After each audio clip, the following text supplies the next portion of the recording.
मैं शमशेर खान सहाचार्य गणित राजकीय कन्या महाविद्यालय चौमू। आज अपन शुरू करते हैं ग्राफ थ्योरी, ग्राफ सिद्धांत। सबसे पहले ग्राफ की परिभाषा। ग्राफ संरचना G = VE ग्राफ कहलाती है, जहाँ V एक अरिक्त समुच्चय है तथा E समुच्चय V के अवयवों के अक्रमित युग्मों का एक अन्य समुच्चय है। मतलब V एक अरिक्त समुच्चय हो, V क्या है? ग्राफ में जो वर्टेक्स, जो शीर्ष होते हैं उनका समुच्चय, और उन शीर्षों को मिलाने वाली जो कोर होती है उनका समुच्चय है वो E। तो कोर दो शीर्षों को मिला के बनती है, तो इसलिए E क्या है? युग्म का समुच्चय है। युग्म कैसे? अक्रमित। तो जैसे V1 और V2 को मिलाने वाले को अपन V1 V2 भी लिख सकते हैं और V2 V1 भी लिख सकते हैं, इसलिए इसे अपन कहते हैं अक्रमित युग्मों का एक अन्य समुच्चय है। तो ग्राफ किसे कहेंगे? संरचना G = VE ग्राफ कहलाती है, जहाँ मतलब ये संरचना मतलब ग्राफ क्या है? ये एक संरचना है, उसे ग्राफ कहते हैं। इसमें V क्या है? एक अरिक्त समुच्चय है, और E क्या है? V के अक्रमित युग्मों का समुच्चय है। समुच्चय V के अवयवों को शीर्ष या नोड कहते हैं। भाई कोई ग्राफ खींचते हैं तो उसमें शीर्ष को मिलाते हैं, जैसे V लाइन खींचते हैं तो दो बिंदुओं को मिलाने वाले एक लाइन खींचते हैं, उसको कोर कहते हैं। और समुच्चय E के अवयवों को कोर या शाखा कहते हैं। ठीक है, इस पर एक एग्जाम्पल है। यदि शीर्षों का समुच्चय V = V1 V2 V3 V4 V5 तथा कोरों का समुच्चय E = e1 e2 e3 e4 e5 e6 में E1 क्या है? E1 = V1 V2, E2 = V1 V3, E3 = V2 V3, E4 = V3 V5, E5 = V2 V5, E6 = V4 V5। मतलब ये कोरों का जो समुच्चय है, और इन जो कोर है वो E1 = V1 V2 का मतलब क्या है? V1 और V2 दो शीर्ष हैं, उनको मिलाने वाली जो कोर है उसे कहेंगे E1। E2 = V1 V3 का मतलब क्या है? V1 और V2 दो शीर्षों को मिलाने वाली जो रेखा है, कोर है, उसे लिखेंगे E2। E3 = V2 V3 मतलब V2 और V3 को मिलाने वाली जो कोर है उसे लिखेंगे E3। E4 = V3 V5 अर्थात V3 और V5 जो शीर्ष है उनको मिलाने वाली जो कोर है उसे कहेंगे E4। E5 = V2 V5 अर्थात V2 V5 को मिलाने वाली जो कोर है उसे कहेंगे E5। E6 = V4 V5 अर्थात V4 V5 को मिलाने वाले जो कोर है वो है E6। तो ये जो दे रखा है एग्जाम्पल, इसका अपन ग्राफ खींचें तो सबसे पहले तो अपन ये बिंदु लगा लेते हैं V1 V2 V3 V4 V5। तो मैंने अपने हिसाब से लिख दिया V1 V2, मैं इसे यहाँ बना के लिखता हूँ। ये मान लिया V1, ये है V2, ये है V3, ये है V4 और V5। मैं इसे वापस बना देता हूँ। तो पहली कोर है V1 V2 मतलब इनको मिलाने वाली कोर है, ये क्या है? E1। दूसरी है V1 V3, तो V1 और V3 को मिलाने वाली जो कोर है उसे लेंगे E2। तीसरी है V2 और V3 को मिलाने वाली जो कोर है उसे लिखेंगे E3। चौथी है E4 V3 और V5 को मिलाने वाली V3 और V5 को मिलाने वाली जो कोर है वो क्या है? V4। और V5 क्या है?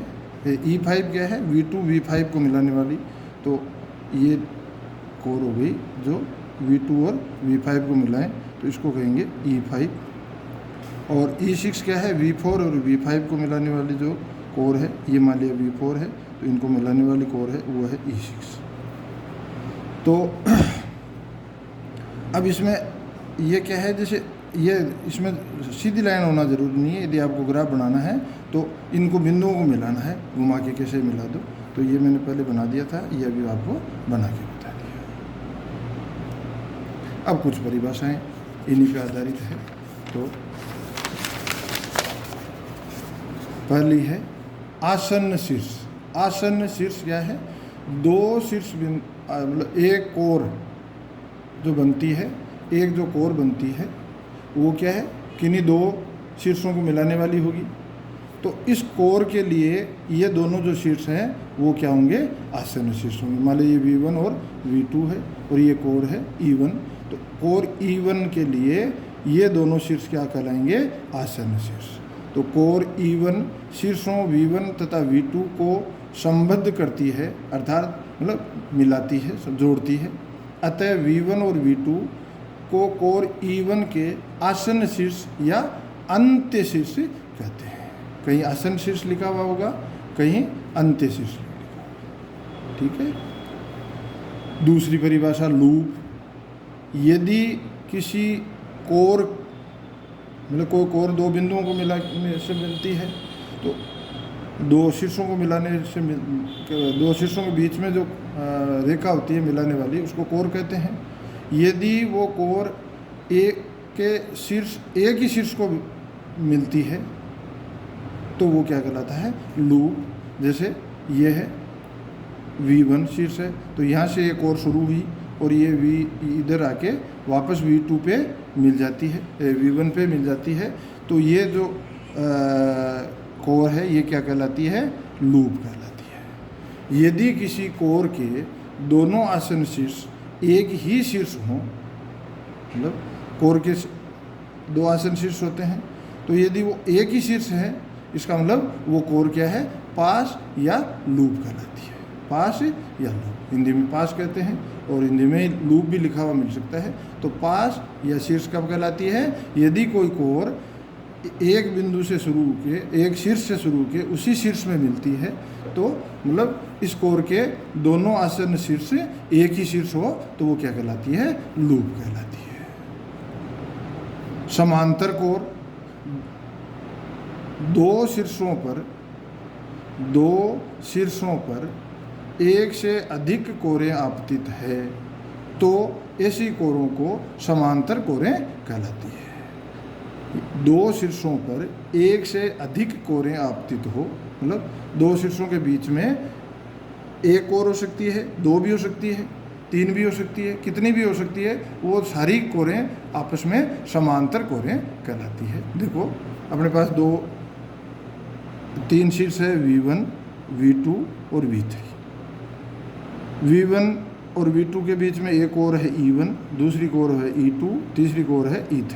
तो E1, E2 और E3 ये तीनों कोरें समांतर कोरें कहलाती है। और जैसे लूप, तो इसमें लूप क्या है? E5। ठीक है।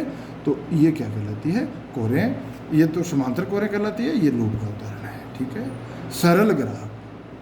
सरल ग्राफ। ग्राफ G = VE सरल ग्राफ कहलाता है यदि ग्राफ G में पास तथा समांतर कोरें नहीं हो। यदि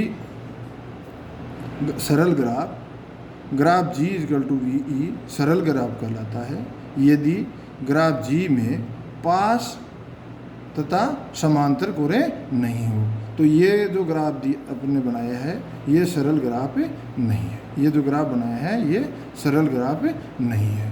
अपन ने जो पहले एग्जाम्पल लिया था वो ग्राफ सरल ग्राफ है। क्यों? क्योंकि इसमें देखो कोई समांतर कोर नहीं है, मतलब दो बिंदुओं के बीच, दो शीर्षों के बीच में एक एक कोर ही है, मतलब डबल कोर नहीं है। एक से ज़्यादा कोरें दो शीर्षों के मध्य नहीं है। लूप भी इसमें कहीं लूप भी नहीं है, इसलिए ये क्या है? सरल ग्राफ। ये क्या कहलाता है? सरल ग्राफ।